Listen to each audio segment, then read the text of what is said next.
I want to talk here a little bit about language variation within different languages. So we often think about languages as varying between each other. And certainly, if we think about comparing English and Japanese, this is a way in which they vary, in that Japanese contains a number of noun and verb forms which change according to the amount of respect that you're trying to show a person. This happens in many Asian languages, and I learned about this first from my wife's parents who came from South Korea. And in the Korean language, there are different words that you use to ask somebody to eat dinner, or even about the word rice or food, if they are above you, or if you're trying to honor them versus just on your own level. And so, especially for in like kids and adults, you would use a different word to talk amongst yourselves about even things like eating than you would use with your parents. Now we do this in English too. It's not perhaps sometimes not as extreme, but we use different registers or different ways of speaking in different social situations. The language you use, hopefully in the classroom or with your professors, is not the same language register you would use on when you're talking just normal with your friends. But in some cases, in this case, whole language or verb and noun forms differ based on your social position in society. So we see that one of the things that it's important to understand is that there's always going to be variation within any language.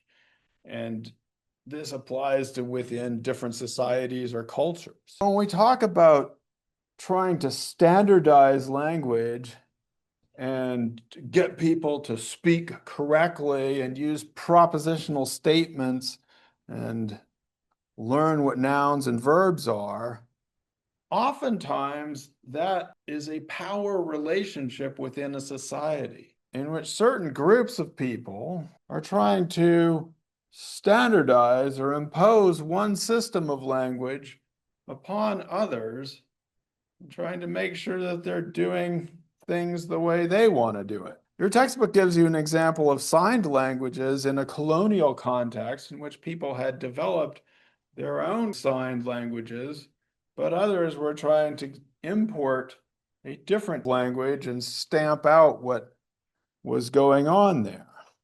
And so indigenous signs were displaced by American Sign Language. And that's also why your textbook calls the kinds of things that some people declare as standard English is mainstream white American English. People used to call this standard English, but it is a dialect or a way of speaking which white Americans believe is standard, but has been imposed upon other people, and other people are judged as to whether or not they are making good on this standard or living up to it. This is the kind of language that we usually are taught in school. Now, one interesting example of mainstream white American English is the pronunciation of the word ask, which I have always pronounced ask,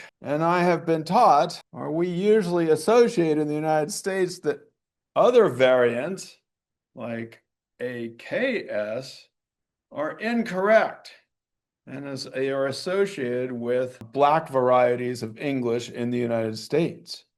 Interestingly, as your textbook points out, both of these varieties and a couple more were used in England from hundreds of years ago. And there are also US white rural people who use some of these other forms of ask in mainstream white American English. Which of these got portrayed as the right way to talk and the standard way to talk, is a reflection of who became dominant in these societies.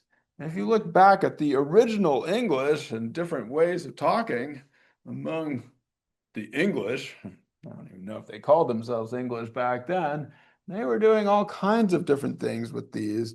And some people believe that that variant AKS was more popular from back in the day. And then the upper class decided that ask was the proper way to speak that. So we have to be careful when we talk about language. Your textbook also gives us an example of stigmatized languages or stigmatized things that people are talking about in different ways that you can express them. For example, this is a choir performance using this performance to talk about HIV and the stigmatization that is associated with that, recognizing this power difference and recognizing why people might want to use different forms can be important in also changing those attitudes. In part, this is because language isn't just words, it's a way of trying to do something in the world. It's not just communicating meaning, it is that meaning in the sense that it makes you want to do something.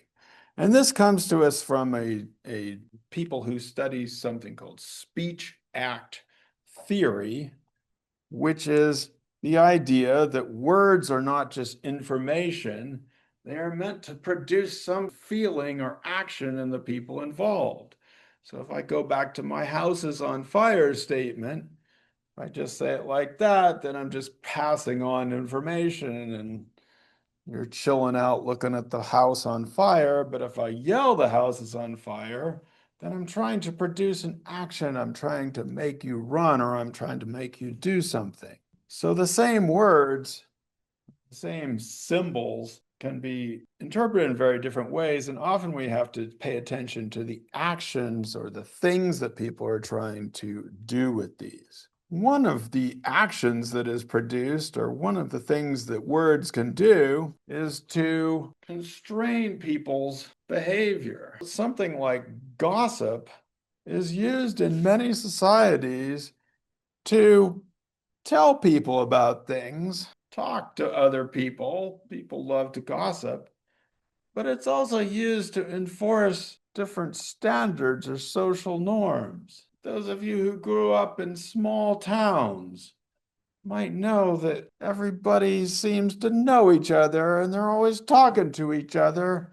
And you don't want all your moms talking and knowing what's going on. And it's a way of passing information so that people stay in their place. Those of you who go to a small college might know that something happens, somebody did something on Saturday night, and the next thing you know, everybody knows about it, and it's not very pleasant.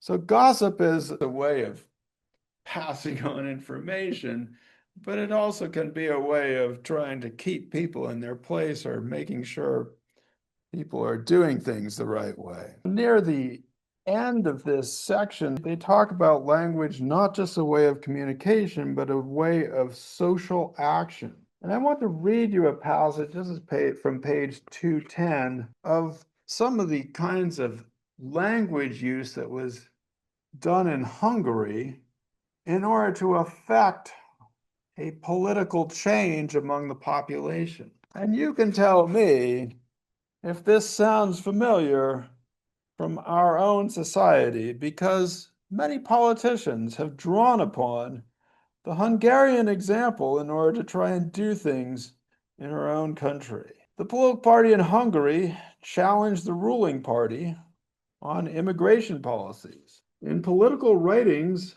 campaign literature, and public speeches, the party began to refer to the Romani or Roma community, a discriminated against minority, as gypsy, a known pejorative ethnonym in Hungarian. So a little context here.